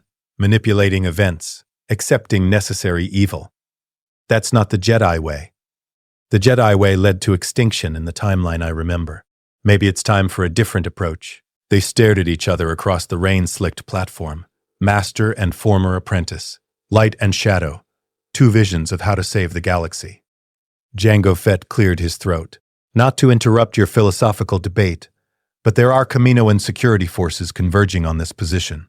We should probably leave. He was right. Through the Force, Vader could sense armed personnel approaching. The Kaminoans didn't like unauthorized combat on their pristine platforms.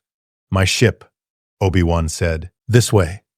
They ran through the rain, three unlikely allies united by circumstance. Reached Obi-Wan's Delta, 7 starfighter. The cockpit seated one, barely. We'll need to take both ships, Vader said. Fett comes with me. You fly ahead, Master. We'll rendezvous in orbit. Obi-Wan looked like he wanted to argue, but practicality won. Fine, but Anakin, we're not done discussing this. Your methods, your red lightsaber, your willingness to embrace dark tactics. The Council needs to know everything. They will, I promise. But first, we need to warn them about Geonosis. Obi-Wan nodded and climbed into his fighter. The engines roared. The ship lifted off, disappearing into the storm. Vader turned to Fett. Can you pilot a starfighter? I'm Mandalorian. I can pilot anything. Good. You fly your ship. I'll fly mine. We stay in formation. Try to run, and I'll disable your vessel and drag you back to Coruscant in a tractor beam. Understood. Vader reached his courier ship, fired up the engines, and lifted off. Fett's ship, Slave Eye, that distinctive Firespray-class patrol craft, rose alongside him. They broke atmosphere together, pushing through Kamino's endless rain into the clear starfield beyond. Obi-Wan's fighter was already waiting. Set coordinates for Coruscant. The Council is assembling an emergency session. Every available master is being recalled. Copy that. Vader programmed the navicomputer. Master, while we're in hyperspace, I need to ask you something. What? Senator Amidala. Who did the Council assign to protect her? There was a pause. Why do you ask? Another pause. Longer this time. The Council assigned no one. Vader's blood ran cold. What? After your revelation about your attachment to her, Master Windu felt it was inappropriate to assign any Jedi to her protection. He argued that the Jedi Order shouldn't be used to guard politicians who could afford private security. The Senate agreed to provide her with enhanced Senate Guard protection instead. That's not sufficient. The assassination attempts have stopped as far as we know. With Zam Wesell in custody and Jango Fett now cooperating, the immediate threat is neutralized. No, it's not. Dooku will send someone else. The Separatists need Padme dead. She's the primary advocate for peace in the Senate.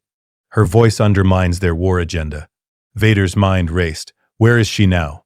To her family's lake retreat, away from Coruscant and its dangers, Naboo, where in the original timeline, Anakin had been sent to protect her, where they'd fallen in love, where they'd married in secret, and now she was there alone, unprotected by anyone who could sense danger through the Force. I need to go to her, Vader said.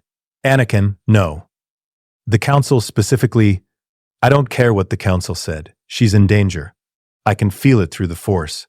I have to. He stopped, took a breath. Master, please. I'm not asking to pursue a romantic attachment. I'm asking to protect someone who's critical to the Republic's survival. If Padme dies, the Senate loses its strongest voice for peace. The war will escalate beyond anyone's ability to control it. Obi-Wan was silent for a long moment. You're asking me to defy the Council's orders, he said finally. Yes. To allow you, a Padawan who's admitted to having prophetic visions of falling in love with this woman, to spend time alone with her on a romantic lake retreat. But Master, Vader's voice dropped. In the timeline I remember, my fear of losing Padme drove me to the dark side. My attachment to her became possessive, obsessive, destructive. But I've lived that future. I know where that path leads. I can make different choices now. I can protect her without becoming attached. I can care without falling. Can you? Obi-Wan's voice was gentle. Because from where I'm standing, you're already making the same choices Anakin Skywalker made in your vision, defying the Council, prioritizing her safety over orders, justifying it as necessary. He was right. Of course he was right. Vader was repeating the pattern. Exactly as before. Then tell me what to do, Vader said, and his voice was raw. Tell me how to protect her without falling, because I can't let her die, Master. Not again. I've already watched her die once. I can't do it a second time. The confession hung in the space between ships. You're in love with her, Obi-Wan said quietly. Already, even without spending time together. You love her because you remember loving her. Yes, and you think you can protect her without letting that love become attachment. I have to try. Obi-Wan sighed heavily. Fine. Go to Naboo. Protect the Senator. But Anakin, hear me clearly. If I sense, even for a moment, that you're pursuing a romantic relationship with her, I will report it to the Council immediately, and they will remove you from the Order. No second chances. No appeals. You'll be expelled. Do you understand? Yes, Master. Then go. We'll rendezvous on Coruscant in 3 days. You'll report to the Council about her safety, and I'll present our findings from Camino. Together we'll build the case against Palpatine. Thank you, Master. Don't thank me. Just don't prove Master Windu right about you. The comlink closed. Vader adjusted his course. Naboo was in the Chamal sector, 8 hours by hyperspace from his current position. 8 hours to decide what he was going to say to Padme Amidala. The woman he'd loved.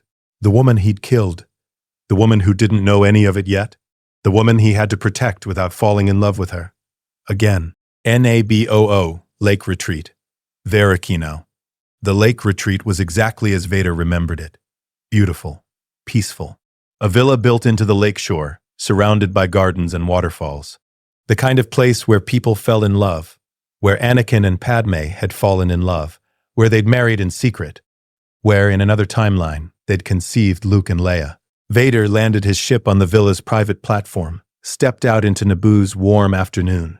The air smelled of flowers and fresh water, so different from Tatooine's dust, from Kamino's rain, from Coruscant's pollution. This place was sanctuary. And it was dangerous for exactly that reason. Padme emerged from the villa, flanked by 2 handmaidens. She wore a simple dress, soft blue, flowing, designed for comfort rather than political statements. Her hair was down, loose around her shoulders. She looked younger here, more like the girl Anakin had met on Tatooine, less like the senator who carried the weight of the Republic. Ani? Her face showed surprise. What are you doing here? I thought the Council assigned you to protect you, Vader interrupted. Master Kenobi spoke with the Council. They agreed that Jedi protection was appropriate given the ongoing threat. The lie came easily. Necessary deception. I'm to remain here until we're certain the assassination attempts have ended. Padme's expression shifted through several emotions. Pleasure. Uncertainty. Concern. I see. And they sent you specifically? I volunteered. Because of our friendship? From when you were a child? Yes. Not a lie, but not the whole truth either. Padme studied him for a long moment. You've changed so much, Ani. When I knew you, you were a sweet boy. Earnest. Open. Now you're... She paused, searching for words. Harder. More guarded. Like you're carrying weight you won't share. The Jedi trials do that, Vader said. They force you to confront yourself. Your fears. Your potential for darkness. I've seen things that changed me. What things? Everything. The Clone Wars, Order 66, the Jedi Temple burning, younglings screaming. Padme's face as he choked her, Luke's tears as he removed the mask, the lightning consuming him aboard the Death Star. All of it. I can't talk about it, Vader said. Jedi business, visions and trials that aren't meant to be shared. Padme nodded slowly. I understand, or at least, I'll try to. She gestured toward the villa. You must be tired from your journey. Come inside. We'll get you settled. And Ani, it's good to see you again. Even under these circumstances.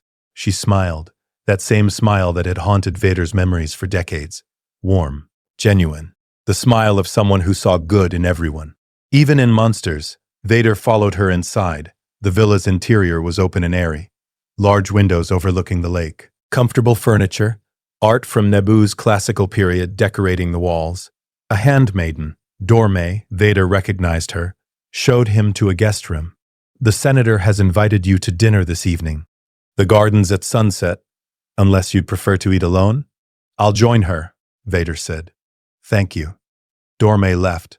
Vader stood in the guest room, looking out at the lake. This was impossible. How could he spend days, possibly weeks, in close proximity to Padme without falling in love with her again? Without pursuing the connection that had defined both their lives? The Jedi Code said attachment was forbidden. And Vader knew, intellectually, that his attachment to Padme had been his downfall. His fear of losing her had driven him to Palpatine, to the dark side, to the choices that destroyed everything. But he also knew, had learned through Luke, that love itself wasn't evil, that attachment could be strength if not corrupted by fear. The paradox was maddening. He needed to protect Padme, but he couldn't fall in love with her, except he already loved her, had loved her for decades, through death and resurrection. So the question wasn't whether he could avoid loving her, it was whether he could love her without destroying her this time. Varikino Gardens. Sunset dinner was set up in the gardens overlooking the lake. A small table, 2 chairs, candles that would be lit when darkness fell. Padme was already there when Vader arrived. She'd changed into a different dress. Still simple but elegant. Her hair was arranged in a style that was both formal and relaxed. She'd dressed for him. The realization hit like a physical blow. "Ani," she said, standing. "Please, sit. I hope you're hungry." The cook prepared some of Naboo's traditional dishes. "I thought you might enjoy something different from temple food." "Thank you, Senator. Please, call me Padme. We're friends, aren't we? At least, I'd like to think we are." Friends. Yes, that's what they were, what they had to remain. Not lovers, not husband and wife, not the parents of Luke and Leia, just friends. Vader sat. The dinner was served by a protocol droid, C-3PO's predecessor, perhaps.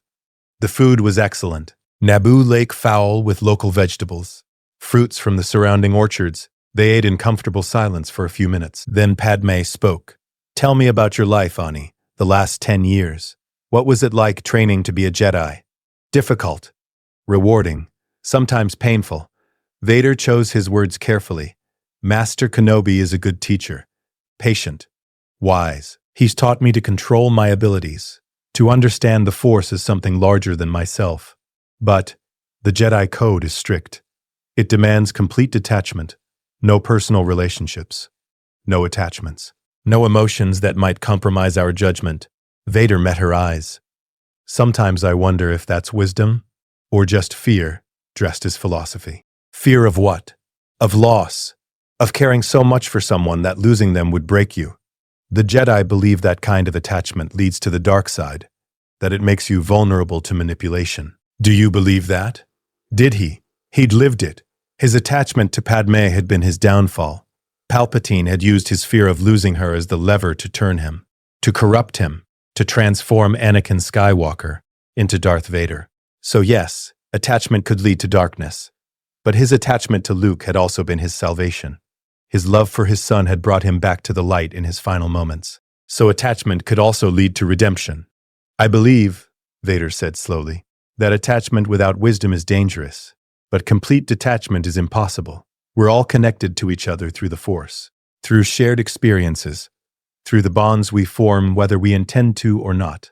The question isn't whether we should have attachments, it's how we navigate them without becoming possessive or destructive." That's a very mature perspective for someone so young. Did Master Kenobi teach you that? No, I learned it through experience, through making mistakes and trying to understand why they hurt so much. What mistakes? Caring about people I couldn't protect, trying to control outcomes instead of accepting that some things are beyond anyone's power to change, believing that if I was just strong enough, smart enough, powerful enough, I could prevent loss. Vader's voice was quiet. That's the path to the dark side, Padme. Not attachment itself, but the fear of loss, the desperate need to control. That's what destroys people. You sound like you're speaking from personal experience. I am, but you're so young. What could you possibly have lost? More than you know. The words hung between them. Padme reached across the table, her hand covering his. Ani, whatever you've been through, whatever visions or trials the Jedi put you through, you don't have to carry it alone. I'm here, your friend. You can talk to me. Her hand was warm, small, familiar in ways that broke Vader's heart. This hand had held Luke and Leia, had reached for Anakin on Mustafar, pleading with him to stop, had gone limp when he choked the life from her. And now it was offering comfort, offering exactly what the Jedi said he shouldn't accept. Vader pulled his hand back gently.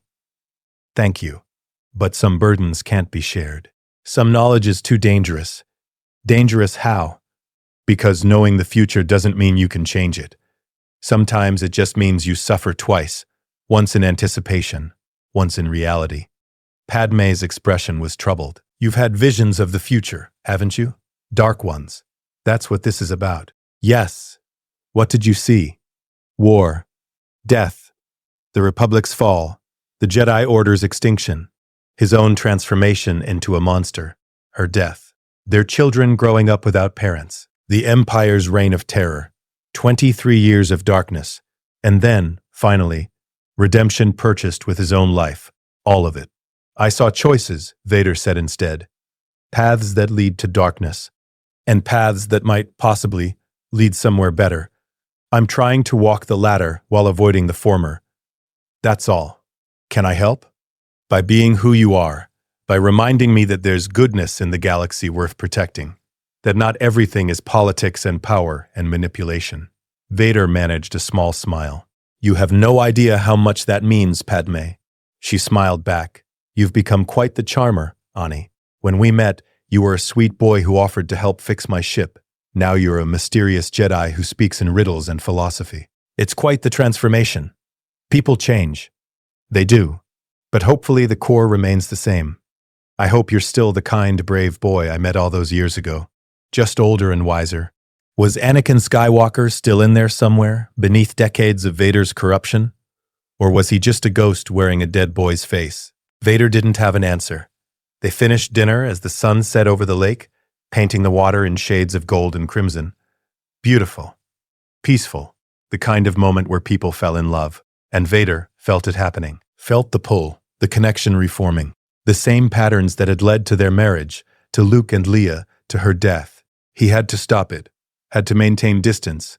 Had to remember that loving Padme had destroyed her last time. Even if walking away felt like tearing out his own heart. Varakino, 3 days later. The days passed in a rhythm that was both comfortable and torturous. Mornings, Vader meditated by the lake, practicing the techniques that would help him avoid falling to the dark side. Afternoons, he patrolled the grounds, using the Force to sense for threats. Evenings, he joined Padme for dinner and conversation. She was falling in love with him. He could feel it through the Force. See it in the way she looked at him, hear it in her voice when she spoke his name, and he was falling in love with her all over again. Not because of proximity or circumstances, but because she was Padme, brilliant, compassionate, passionate about justice and peace, everything he'd loved about her in the first life and everything he mourned in death. On the third evening, she asked him to walk with her through the gardens.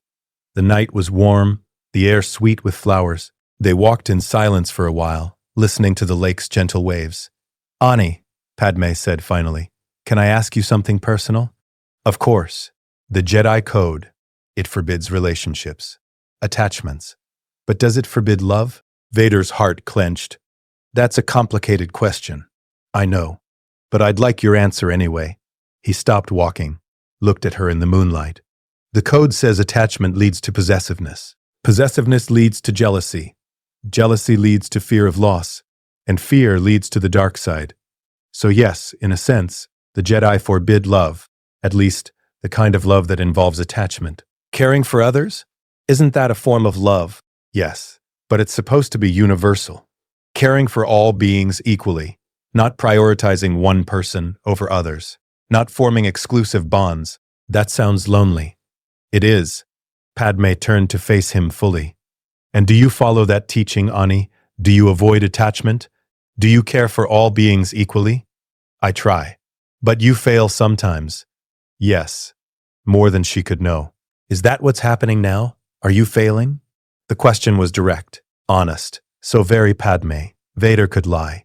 Say no, everything was fine. He was maintaining perfect Jedi detachment. But he was tired of lies. Yes, he admitted. I'm failing. Because I care about you, Padme. More than I should. More than the code allows. And it terrifies me because I've seen where that path leads. I've seen what happens when attachment becomes obsession. When love becomes possession. When fear of loss drives you to terrible choices. In your visions? Yes. What did you see? I saw myself fall in love. I saw that love become twisted by fear. I saw myself hurt the person I cared about most in a desperate attempt to protect them. And I saw them die because of my choices. Vader's voice was raw. So yes, I'm terrified, because I can feel myself falling again, making the same mistakes, and I don't know how to stop it without walking away completely. Padme reached up and touched his face. Her hand was gentle. Ani, what if you're wrong? What if the mistake wasn't loving someone? What if the mistake was letting fear control that love? That's what I'm trying to figure out. Then let me help. We'll figure it out together. As friends, as... She paused. As whatever we decide to be, but we'll do it honestly, without hiding, without letting fear make our choices for us. She kissed him. Gentle, brief, but unmistakable. And Vader, Anakin, whoever he was in this moment, kissed her back. For just a moment he let himself fall, let himself feel the connection, the love, the possibility that maybe this time could be different. Then he pulled back. I can't, he said. Padme, I want to. More than anything. But I can't. Not yet. Not until I know I can love you without destroying you. You won't destroy me, Ani. You don't know that. I don't know that. Vader took a step back. I need time. I need to prove to myself that I can make different choices, that I'm not just repeating the pattern that led to disaster before. Padme's expression was hurt, but she nodded. I understand, and I'll wait. However long it takes. Because, Ani, I'm falling in love with you. I think I have been since you walked back into my life on Coruscant. And if you need time to figure out how to love me without fear, I'll give you that time. Thank you. But don't take forever. We're in the middle of a crisis. War is coming. Time is something we might not have much of. She was right. War was coming. And Vader's comlink chose that moment to confirm it. The device chirped. Obi-Wan's voice crackled through. Anakin, where are you? Naboo? Protecting Senator Amidala as discussed. Good. Stay there. The Council has reviewed the evidence from Kamino. We're calling an emergency session. Every Jedi Knight and Master is being recalled to Coruscant. Something's happened on Geonosis. Separatist activity. The Senate is debating military intervention. The Clone Wars, Vader said quietly. What? The Republic is going to activate the clone army, and the Jedi are going to be drawn into a conflict that will define the next 3 years. Vader's voice was grim. It's happening, Master. Exactly as I saw. Then we stop it. The Council is meeting with Chancellor Palpatine tomorrow. We're going to present our evidence about the Sith conspiracy. Force him to answer questions about his connection to Count Dooku and the Separatists. That's a mistake. What? Confronting Palpatine directly without absolute proof will just force him underground. He'll escape. Disappear. We'll never find him. Vader's mind raced.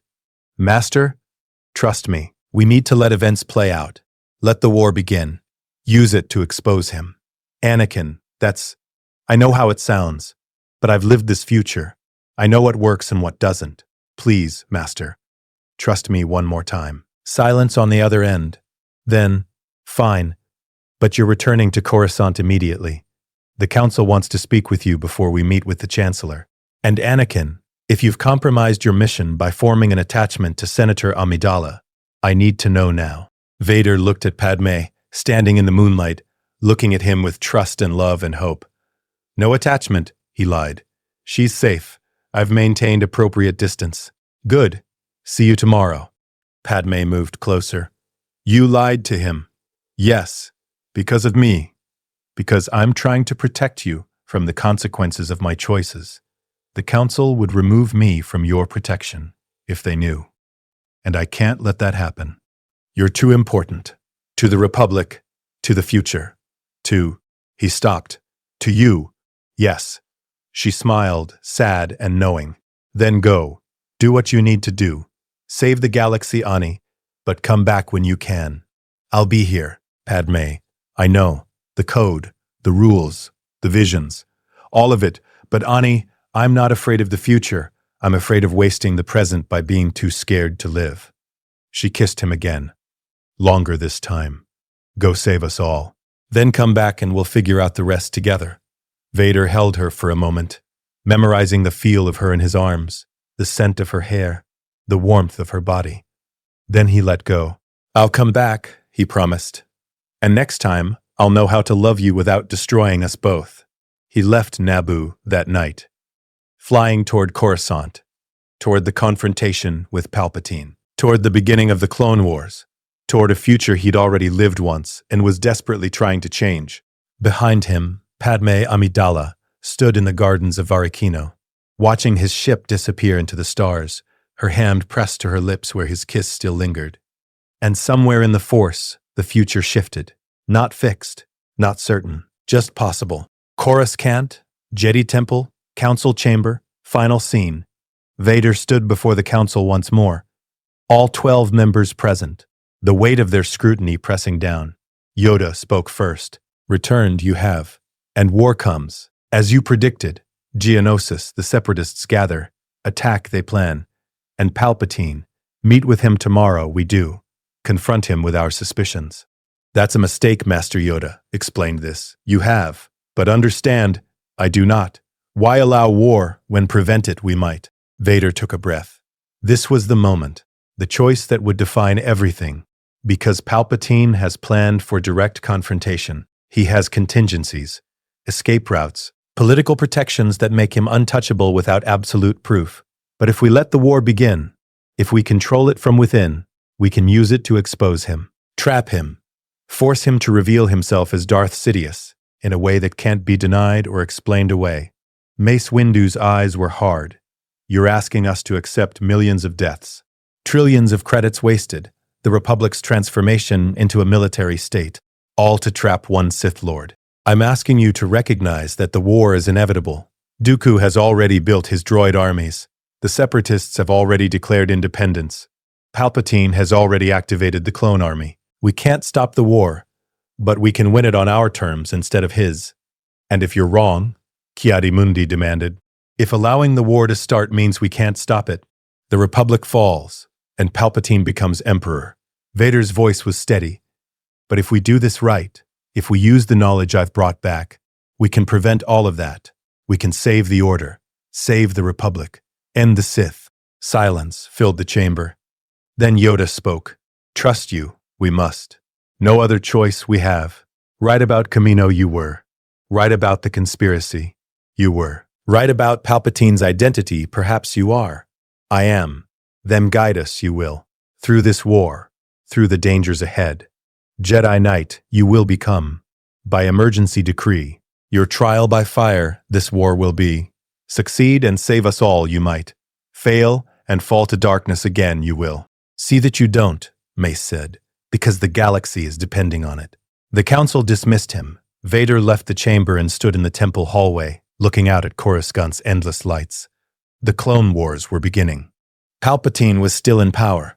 Padme was waiting for him on Naboo. And Vader had just been made a Jedi Knight. Everything was different.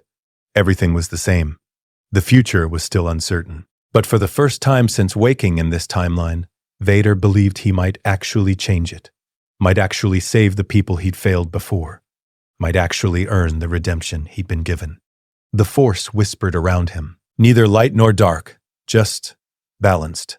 And Darth Vader, Anakin Skywalker, the man who'd been both and was trying to become something better, walked forward into an uncertain future, with hope.